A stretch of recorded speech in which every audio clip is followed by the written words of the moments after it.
Hey guys, GoldStreams here again. So with a trade on the Asian session. So for me, this is Thursday morning, early hours, Thursday morning. As you can see, coming to the market, nothing really happening. Okay, you've got a nice little consolidation period happening here between 29.22 and 29.15. Below 29.15 is where I was waiting for the trade to actually happen. I was waiting for around like 150 pips to the downside, which is ideal, right? It's the cleanest move. You had wicks to fill on the left side around 40, 50 pips. So perfect. And if candles continued below that, like I said, it's 150 pips to the downside. That would have been the ideal move. Also, what kind of gave me reassurance for sales and why I looked for sales is because the 4 hour time frame was sort of consolidating and it was sort of creating this very strong resistance at a previous resistance, and it was struggling to break out of it, right? And when you see that happen in the market, then you expect the market to I expect the market to keep moving down from that point if it's hit a very strong resistance, or it's going to break that resistance and continue moving up, as we will know. Now, keeping an eye on the 4 hour time frame is great, right? But it's not going to define your bias for the trade. What defines the bias are the smaller time frames, right? So you can understand sort of what the half an hour what the 30-minute time frame is doing, what the 1 hour time frame is doing, to give you the overall sort of structure for the 4 hour candle. And what we had here was perfect today, right? We had, like I said, gold consolidation, but this consolidation range in gold was like 60 pips. So it was quite a big consolidation range. We had to wait a bit, and patience is completely normal on the charts. So we had to wait a bit, like an hour and a half, 2 hours for candles just to form. It was either going to be sales below 29.15, like I was saying, or clean buys above 29.22. Now buys were also in the option, and for buys we had around 65 pip range at the top side. Now there was another thing that I mentioned to one of the actual followers on Instagram. I was talking about trading inside this consolidation range, right? And taking the trade inside this consolidation range, it can happen, and it was possible with the correct market structure, as long as, like I said, the correct market structure comes around. And that's what came through. So I'm gonna catch you guys the minute this trade opportunity actually comes about and it presents itself. I'll come back to you then. You can watch these candles form and see exactly sort of how patient you have to be, even though candles are breaking lows here. But you can see it's breaking lows, it's coming down to resistance, it's coming down to support. It's not doing much. Candle broke the low in the first couple of seconds. Right, it's support. You want to wait for a candle to close outside of support for the move to happen. Okay, you can't take an impulse entry on market structure like this because you've got wicks to the left hand side.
and we're here now with the support created, right? So you can see candles created resistance on the left hand side, came down, created support, and now the candle came up and broke above previous resistance, right?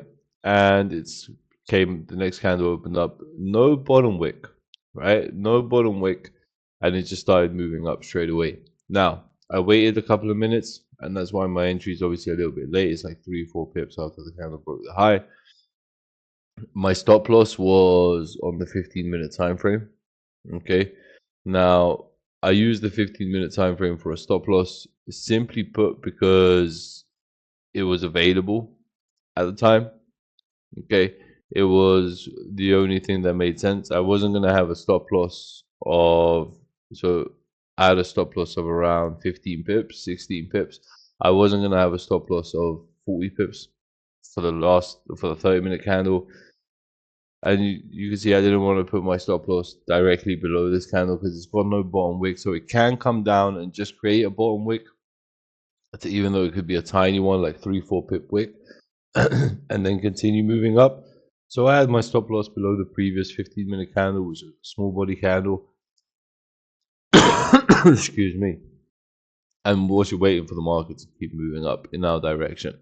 Now take profit was set at this level. This level up here where TP was set was 29.22.